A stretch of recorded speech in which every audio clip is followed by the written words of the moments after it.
नमस्कार विद्यार्थी मित्रांनो, स्वानंदी करिअर अकॅडमी यूट्यूब चॅनलवर आपल्या सर्वांचं स्वागत आहे। आज आपण या व्हिडिओमध्ये पहा महा टीईटी पेपर 1 आणि पेपर 2 साठी महत्त्वाचा घटक असणारा मराठी व्याकरण प्रश्नसंच पाहणार आहोत। या व्हिडिओमध्ये आपण एकूण 20 प्रश्न घेतलेले आहेत। हे 20 प्रश्न आपल्याला मागील परीक्षेमध्ये विचारण्यात आलेले महत्त्वाचे प्रश्न होते। म्हणजे आपल्याला 2016 ते 2019 ला जे टीईटीचे पेपर झाले त्यामध्ये हे व्याकरण विचारण्यात आलेलं होतं। मित्रांनो, चॅनलवरती जर नवीन असाल तर लगेच आपल्या स्वानंदी करिअर अकॅडमी यूट्यूब चॅनलला सबस्क्राइब करून ठेवा, म्हणजे आपल्याला डेली याच पद्धतीचे व्हिडिओज हे पाहायला मिळतील। चला तर व्हिडिओला सुरुवात करूया। तर पहा, आपला प्रश्न आहे मनोहरी तरी हे कोणत्या प्रकारचे पुस्तक आहे? पहा, कोणत्या प्रकारचे पुस्तक आहे मनोहर तरी। तर मित्रांनो, हे जे पुस्तक आहे हे एक ऑप्शन क्रमांक 1 तर हा एक कथा संग्रह आहे। पहा, आहे मनोहर तरी हा एक कविता संग्रह आहे आणि हा सुनीता देशपांडे यांचा आहे। लक्षात ठेवा, कविता संग्रह आहे। पर्याय क्रमांक 1 आपलं या प्रश्नाचं उत्तर होईल। आणि मित्रांनो, प्रश्नाचं जर उत्तर येत असेल तर 3 ते 5 सेकंदामध्ये प्रत्येक प्रश्नाचं उत्तर आपण कमेंट करून द्यायचं आहे, म्हणजे आपलं रिव्हिजन देखील याच व्हिडिओमध्ये होऊन जाईल। आणि मित्रांनो, यापूर्वीचे जे काही आपण 5 व्हिडिओ घेतलेले आहेत पहा मराठी व्याकरणावरचे, त्यांच्याही लिंक्स मी तुम्हाला डिस्क्रिप्शनमध्ये दिलेले आहेत। यानंतरचा प्रश्न आहे, अनाठाई या शब्दाचा समानार्थी शब्द ओळखायचा आहे। पहा, अनाठाई या शब्दाचा समानार्थी शब्द। मित्रांनो, हा शब्द खूप महत्त्वाचा आहे आणि अशाच पद्धतीचे आपल्याला समानार्थी शब्द खूप वेळा विचारण्यात आलेले आहेत। अनाठाई म्हणजे काय? तर ऑप्शन क्रमांक 1 तर्क विरहित। लक्षात ठेवा, अनाठाई म्हणजे काय? तर तर्क विरहित। असहाय्य म्हणजे काय? तर लाचार, विवश, हतबल। यानंतर पहा, चेष्टा म्हणजे काय? तर उपहास म्हणजे चेष्टा, खिल्ली आणि परिहास। यानंतर अकाल्पनिक म्हणजे काय? तर वास्तव आणि प्रकृत। हे जे आहेत हे खूप महत्त्वाचे असणारे समानार्थी शब्द आहेत। आणि अशाच पद्धतीचे आपल्याला 200 पेक्षा जास्त समानार्थी शब्द जर पाहायचे असतील जे आपल्याला परीक्षेमध्ये विचारण्यात आलेले होते, त्या व्हिडिओची देखील लिंक मी तुम्हाला डिस्क्रिप्शनमध्ये दिलेली आहे। यानंतरचा प्रश्न आहे, लिपीचा शोध लागल्याने आपल्याला काय शक्य झाले आहे? पहा, लिपीचा शोध मराठी व्याकरणातील सर्वात बेसिक हे प्रश्न आहेत। पहा, देवनागरी लिपी वगैरे, आणि या ठिकाणी काय आहे? लिपीचा शोध लागल्यामुळे आपल्याला काय शक्य झाले? तर लिपीचा शोध लागल्यामुळे लक्षात ठेवा, पर्याय क्रमांक 2 तर आपल्याला लेखन जे आहे हे शक्य झालेलं आहे। लिहिण्यासाठी आपण लिपी वापरतो आणि त्या लिपीच्या शोधामुळेच लेखन जे आहे हे खूप सोपं आणि शक्य झालेलं आहे। लिपी हा शब्द लिप या शब्दावरून रूढ झाला असून आपण ज्या खुणांनी लेखन करतो त्याला लिपी असं म्हटलं जातं। आणि आपली जी मराठी भाषा आहे पहा, मराठी भाषा तर ही देवनागरी या लिपीमध्ये लिहिली जाते। मराठी भाषा देवनागरी लिपीमध्ये। पर्याय क्रमांक 2 आपलं या प्रश्नाचं उत्तर होईल। यानंतरचा प्रश्न आहे, पहा, खालील वाक्यातील क्रियाविशेषण आपल्याला ओळखायचं आहे। मुलगा चांगला खेळतो या वाक्यातील क्रियाविशेषण कोणतं आहे? तर या प्रश्नाचं योग्य उत्तर होईल पहा, पर्याय क्रमांक 3 तर चांगला हे जे आहे पहा मित्रांनो, हे क्रियाविशेषण असणार आहे। यामध्ये मुलगा चांगला खेळतो हे केवळ वाक्यामध्ये खेळणारा जो कोण आहे, म्हणजेच कोण? तर कर्ता जो आहे तो मुलगा आहे आणि कर्ता हा नेहमी नामामध्ये असतो। खेळतो हे जे आहे हे क्रियापद आहे आणि वाक्याचा अर्थ पूर्ण करतं। आणि चांगला हे विशेषण आहे, जे की क्रियापदाबद्दल अधिक माहिती सांगतं, म्हणून ते क्रियाविशेषणाचं कार्य करतं चांगला शब्द। पर्याय क्रमांक 3 आपलं या प्रश्नाचं उत्तर असेल।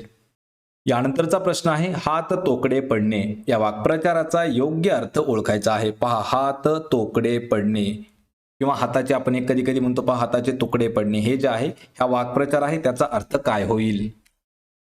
या प्रश्नाचं योग्य उत्तर असणार आहे पर्याय क्रमांक 2 तर मदत करण्याची क्षमता कमी पडणे म्हणजेच हाताचे तोकडे पडणे। ऑप्शन क्रमांक 2 आपलं या प्रश्नाचं योग्य उत्तर होईल। यानंतरचा प्रश्न आहे, शी काय हे तुझे अक्षर हे वाक्य कोणत्या प्रकारात मोडले जाईल? पहा, शी काय तुझे हे अक्षर, काय हे तुझे अक्षर हे कोणत्या वाक्य, म्हणजे हे जे वाक्य आहे हे कोणत्या प्रकारात मोडतं? या प्रश्नाचं योग्य उत्तर होईल पहा, ऑप्शन क्रमांक 3 तर उद्गारार्थी वाक्य आहे। पहा, हे यामध्ये उद्गारार्थी वाक्याची व्याख्या लक्षात ठेवा, तर ज्या वाक्यामधून भावना व्यक्त केल्या जातात त्यांना उद्गारार्थी वाक्य असं म्हटलं जातं। आणि उद्गारार्थी वाक्यामध्ये उद्गार हे चिन्हांचा वापर केला जातो। या ठिकाणी प्रश्नार्थक वाक्य जे आहे ते प्रश्नार्थक वाक्यामधून प्रश्न विचारले जातात, यामध्ये प्रश्नांचा वापर केला जातो. या ठिकाणी पहा विधानार्थी जे वाक्य आहे हे सरळ आणि साधी वाक्य असतात. शेवटचा आहे पहा नकारार्थी वाक्य, तर या वाक्यामधून नकार दाखवला जातो म्हणजे ते नकारार्थी वाक्य असतं. यामध्ये विधानार्थी वाक्य, प्रश्नार्थक वाक्य, उद्गारार्थी वाक्य आणि नकारार्थी वाक्य हे चारही व्याख्या खूप आपल्याला महत्त्वाच्या असणाऱ्या व्याख्या आहेत. यामध्ये या प्रश्नाचं उत्तर काय असणार आहे? पर्याय क्रमांक 3 उद्गारार्थी वाक्य. यानंतरचा प्रश्न आहे पहा, ज्या शब्दांवर लिंग, वचन, विभक्ती यांचा परिणाम होऊन त्यांच्यात बदल होतो अशा शब्दांना काय म्हटले जाते? या ठिकाणी आपल्याला परत एक वेळा व्याख्या विचारण्यात आलेली आहे. मराठीमध्ये मित्रांनो खूप साऱ्या व्याख्या आहेत आणि व्याख्यावरून आपल्याला डायरेक्ट उत्तर सापडलं जातं. तर ज्या शब्दावर लिंग, वचन, विभक्ती यांचा परिणाम होऊन त्यांच्यामध्ये बदल होतो अशा शब्दांना काय म्हटलं जातं?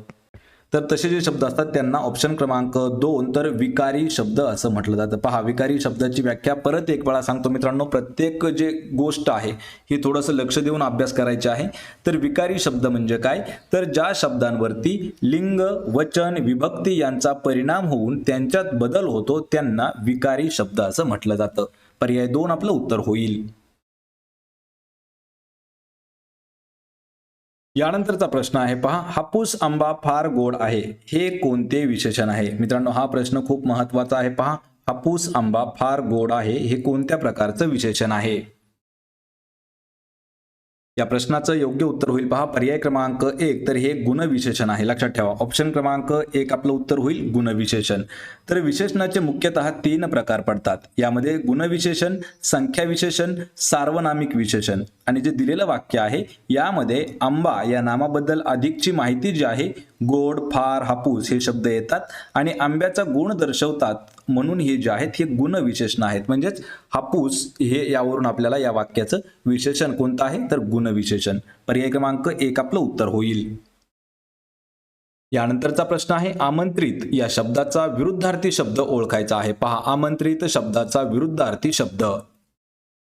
या प्रश्नाचं योग्य उत्तर असेल ऑप्शन क्रमांक 2 तर आगंतुक हा जो शब्द आहे यालाच विरुद्धार्थी शब्द आहे आमंत्रित किंवा आमंत्रितला विरुद्धार्थी शब्द आहे आगंतुक. लक्षात ठेवा आमंत्रित आमंत्रण किंवा निमंत्रण दिलेला आणि आगंतुक म्हणजे अचानक आलेला पाहुणा. लक्षात ठेवा आमंत्रित आणि आगंतुक हे जे आहेत हे विरुद्धार्थाचे शब्द आहेत. पर्याय क्रमांक 2 आपलं योग्य उत्तर होईल. यानंतरचा प्रश्न आहे पहा मधु लाडू खात असे हे वाक्य कोणत्या काळातील वाक्य आहे? मधु लाडू खात असे हे वाक्य कोणत्या काळातील आहे? या प्रश्नाचं योग्य उत्तर होईल पहा पर्याय क्रमांक 4 तर रीती भूतकाळाचं वाक्य आहे. पहा रीती भूतकाळाचं वाक्य आहे मधु लाडू खात असे आणि या वाक्यामध्ये जे क्रियापद आहे हे खात असे असं आहे आणि यावरून भूतकाळात क्रिया नियमित घडत होती म्हणून हे जो काळ आहे हा रीती भूतकाळ काळ होणार आहे. ऑप्शन क्रमांक 4 आपलं या प्रश्नाचं योग्य उत्तर होईल. यानंतरचा प्रश्न आहे पहा मराठी भाषेचा अभिजात दर्जा शोधण्यासाठी शासनाने डॅश यांच्या अध्यक्षतेखाली एक समिती नेमली होती आणि या प्रश्नाचं उत्तर लगेच ओळखून जाईल पहा ऑप्शन क्रमांक 4 तर रंगनाथ पठारे ही जी समिती आहे ही महाराष्ट्र शासनाने नेमली होती. तरी कशासाठी नेमली होती हे पहा रंगनाथ पठारे समिती मराठी भाषेला अभिजात भाषेचा दर्जा मिळवण्यासाठी प्रयत्न सुरू करण्यात आलेले आहेत. यासाठी महाराष्ट्र सरकारने रंगनाथ पठारे यांच्या नेतृत्वाखाली 10 जानेवारी 2012 रोजी एक समिती नेमली होती. त्या समितीचं काम काय होतं तर मराठी भाषा जी आहे तिचा अभिजात असलेला जो दर्जा आहे तो शोधण्यासाठी रंगनाथ पठारे समितीची सुरुवात केलेली होती. एक ती महत्वाची समिती होती आणि ती कोणाच्या अध्यक्षतेखाली तर रंगनाथ पठारे यांच्या अध्यक्षतेखाली नेमली होती. ऑप्शन क्रमांक 4 आपलं या प्रश्नाचं उत्तर होईल. यानंतरचा प्रश्न आहे पहा तो मी नव्हेच, ब्रह्मचारी, मोरूची मावशी या नाटकाचे नाटककार खालीलपैकी कोण आहेत? पहा तो मी नव्हेच, मोरूची मावशी आणि ब्रह्मचारी या नाटकाचे नाटककार कोण आहेत? या प्रश्नाचं उत्तर होईल ऑप्शन क्रमांक 1 तर प्रल्हाद केशव अत्रे. पहा प्र के अत्रे म्हणजेच प्रल्हाद केशव अत्रे, रा र गडकरी म्हणजेच राम गणेश. तर पहा प्र के अत्रे यांची काही प्रसिद्ध नाटकं देखील आहेत. तो मी नव्हेच, ब्रह्मचारी, मोरूची मावशी, भ्रमाचा भोपळा आणि लग्नाची बिडी हे जे आहेत हे त्यांचे महत्वाचे असणारे आणि प्रमुख असणारे नाटक आहेत. पहा प्रल्हाद केशव अत्रे ऑप्शन क्रमांक 1 आपलं या प्रश्नाचं उत्तर होईल. यानंतरचा प्रश्न आहे पहा, अगदी सहज चालता चालता एखाद्या अवघड गोष्टीची परीक्षा करणे यासाठी कोणती म्हण लागू होते? हा प्रश्न खूप महत्वाचा आहे आणि मराठी व्याकरणात म्हण हा जो घटक आहे, म्हणी, यावरती आपल्याला खूप सारे प्रश्न आतापर्यंत विचारण्यात आलेले आहेत. कोणतीही जरी परीक्षा असली, आपल्याला 2 ते 3 म्हणी ह्या हमखास विचारल्या जातात. या ठिकाणी प्रश्न पहा परत एक वेळा, अगदी सहज चालता चालता एखाद्या अवघड गोष्टीची परीक्षा करणे यासाठी कोणती म्हण लागू होते? तर या प्रश्नाचं योग्य उत्तर असेल पहा पर्याय क्रमांक 3, तर उडत्या पाखराची पिसे मोजणे ही जी म्हण आहे या ठिकाणी ही लागू होते. या ठिकाणी पहा, उराचे खुराडे चुलीचे तुंतुणे हे जे आहे अतिशय हलाखीची स्थिती याचा अर्थ होतो. उकराल माती तर पिकतील मोती, ही म्हणजेच अर्थ काय होतो, मशागत केल्यास पीक चांगले येते. आणि एखाद्या सहज चालता चालता एखाद्या गोष्टीची जर अवघड गोष्टीची परीक्षा केली तर त्याचा काय अर्थ होतो, उडत्या पाखराची पिसे मोजणे. पर्याय क्रमांक 3 आपलं या प्रश्नाचं उत्तर होईल. यानंतरचा प्रश्न आहे, खालीलपैकी भाववाचक नाम आपल्याला ओळखायचं आहे. पहा, भाववाचक नाम कोणतं आहे? मित्रांनो, हा प्रश्न आतापर्यंत आपल्याला 16 वेळापेक्षा जास्त विचारण्यात आलेला आहे. TET साठी सुद्धा विचारण्यात आला होता, महा TET साठी, पोलीस भरतीमध्ये सुद्धा 1 वेळा विचारण्यात आलेला हा प्रश्न आहे. भाववाचक आपल्याला नाम ओळखायचं आहे आणि यामध्ये वात्सल्य हे जे शब्द आहे हे भाववाचक नामाचं उदाहरण आहे. लक्षात ठेवा, सर्वात पहिलं की भाववाचक नाम, तर कल्पनेने मांडलेल्या गुण, अवस्था, कृती यांच्या नावांना भाववाचक नाम असे म्हणतात आणि हे घटक वस्तू स्वरूपात दाखवता येत नाहीत. वात्सल्य म्हणजे काय, आपण एक प्रकारे म्हणू शकतो माया, प्रेम हे जे आहे हे आपल्याला एखाद्या घटक वस्तूमध्ये रूपात दाखवता येत नाही. उदाहरणार्थ सौंदर्य, श्रीमंती, विश्रांती, माया आणि प्रेम हे जे आहेत हे आपल्याला दाखवता येत नाहीत एखाद्या वस्तूच्या स्वरूपामध्ये. त्यामुळे हे जे आहेत हे भाववाचक नाम असतात.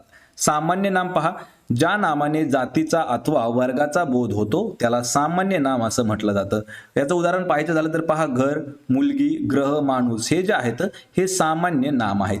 यामध्ये जर माणसामध्ये जर एखाद्या माणसाचं नाव घेतलं, समजा अमर हे जे नाव घेतलं तर हे सामान्य नामामध्ये येत नाही, हे विशेष नामामध्ये येतं, कारण त्या ठिकाणी नाव आपण घेतलेलं आहे. आणि विशेष नाम पहा, ज्या नामांनी एका प्राण्याच्या, पदार्थाचा किंवा समूहाचा बोध होतो त्याला विशेष नाम असं म्हटलं जातं. आणि वात्सल्य हे जे आहे हे भाववाचक नाम आहे. पर्याय क्रमांक 2 आपलं या प्रश्नाचं योग्य उत्तर होईल. यानंतरचा प्रश्न आहे पहा, खालीलपैकी कोणत्या भाषेची देवनागरी लिपी नाही? पहा, खालीलपैकी अशी कोणती भाषा आहे की तिला देवनागरी लिपी नाही? यामध्ये सर्वात सोपं उत्तर आहे पहा पर्याय क्रमांक 3, तर इंग्रजी या भाषेला देवनागरी लिपी येत नाही. यामध्ये संस्कृत, मराठी आणि हिंदी या तीनही भाषांना देवनागरी लिपी आहे. आणि महत्वाचं उदाहरण म्हणजे पहा, ज्या देवनागरी लिपी असणाऱ्या ज्या भाषा आहेत त्यामध्ये मराठी आहे, संस्कृत आहे, हिंदी आहे, कोकणी आहे, नेपाळी आहे, संथाळी आहे, सिंधी आहे, बंगाली आहे आणि गुजराती आहे. ह्या ज्या भाषा आहेत यांना देवनागरी लिपी आहे. आणि देवनागरी ही जी लिपी आहे त्याच लिपीला बाळबोध लिपी देखील म्हटलं जातं. लक्षात ठेवा, बाळबोध लिपी. पर्याय 3 आपलं या प्रश्नाचं योग्य उत्तर होईल.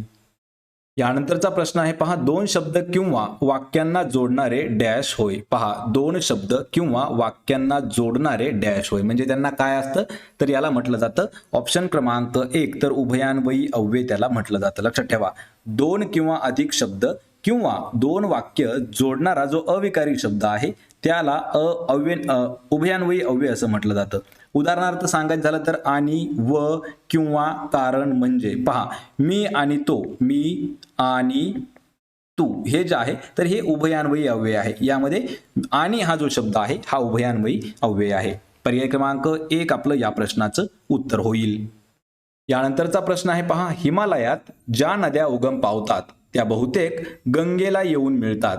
या वाक्यात कोणत्या प्रकारचा शब्द मुळीच आलेला नाही? पहा, यामध्ये विशेष नाम आहे, भाववाचक नाम आहे का पाहायचं आहे, सामान्य नाम आहे, कोणता शब्द या वाक्यामध्ये मुळीच आलेला नाही? यामध्ये पहा, हे वाक्य महत्वाचं आहे आणि या प्रश्नाचं योग्य उत्तर होईल पर्याय क्रमांक 3, तर भाववाचक नाम जे आहे हे वाक्यामध्ये आलेलं नाही. यामध्ये पहा, जे विशेष नाम आहे ते आहे हिमालय. सर्वनाम जे आहे ज्या, त्या हे जे आहे हे सर्व संबंधित सर्वनाम आहे. ते ज्या आलेलं आहे म्हणजेच हे संबंधित सर्वनाम आहे आणि त्या हे देखील संबंधित सर्वनाम आहे. हिमालय काय आहे, तर विशेष नाम आहे. या वाक्यामध्ये भाववाचक नाम आलेलं नाही. आणि सामान्य नाम काय आहे, तर सामान्य नाम नदी किंवा नद्या हे जे आहे हे सामान्य नाम आहे. यामध्ये भाववाचक नाम लक्षात ठेवा, प्राणी किंवा वस्तू यांच्या अंगी असलेला गुणधर्म भाव यांचा बोध होतो त्याला भाववाचक नाम असं म्हटलं जातं. या वाक्यामध्ये कुठंही भाववाचक नाम आलेलं नाही, म्हणजेच पर्याय क्रमांक 3 आपलं उत्तर होईल.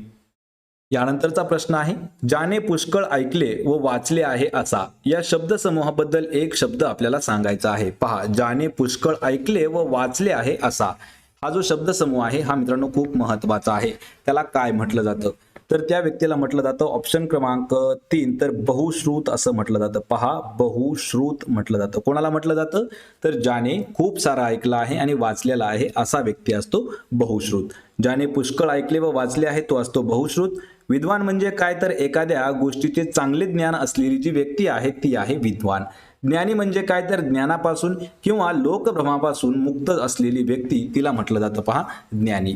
पर्याय क्रमांक 3 आपलं या प्रश्नाचं उत्तर होईल. यानंतरचा प्रश्न आहे, हा आंबा जणू साखरच या वाक्याचा अलंकार ओळखायचा आहे. पहा, अलंकार ओळखणं खूप मित्रांनो सोपं आहे. वाक्य कोणतं आहे, हा आंबा जणू साखरच. या ठिकाणी कोणता वापरलेला आहे, उत्प्रेक्षा अलंकार या ठिकाणी देण्यात आलेला आहे. पहा, उपमान उपमेय काय असतं हे जाणून घेऊया. तर गुणाने अधिक असणारी व्यक्ती म्हणजे ते उपमान असतं.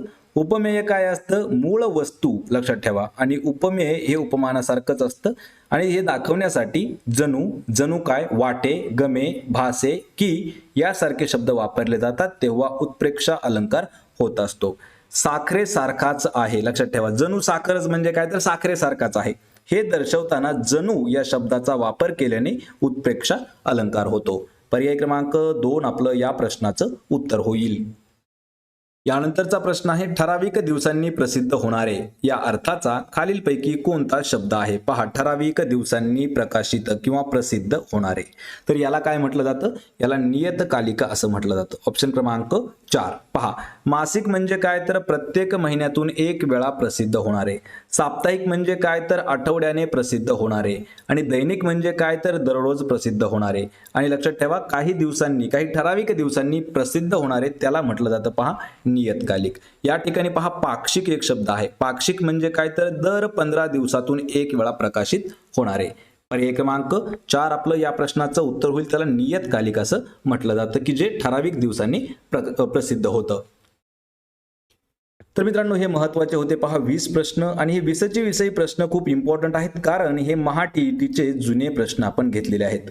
व्हिडिओ जर आवडला तर व्हिडिओला आपल्या लाईक करा, मित्रांमध्ये व्हिडिओ शेअर करा आणि आपल्या स्वानंदी करिअर अकॅडमी यूट्यूब चॅनलला सबस्क्राईब करून ठेवा म्हणजे आपल्याला डेली अशाच पद्धतीचे व्हिडिओज हे पाहायला मिळतील. तर मित्रांनो, भेटूया पुढच्या एका अशाच नवीन व्हिडिओमध्ये. तोपर्यंत जय हिंद, जय महाराष्ट्र.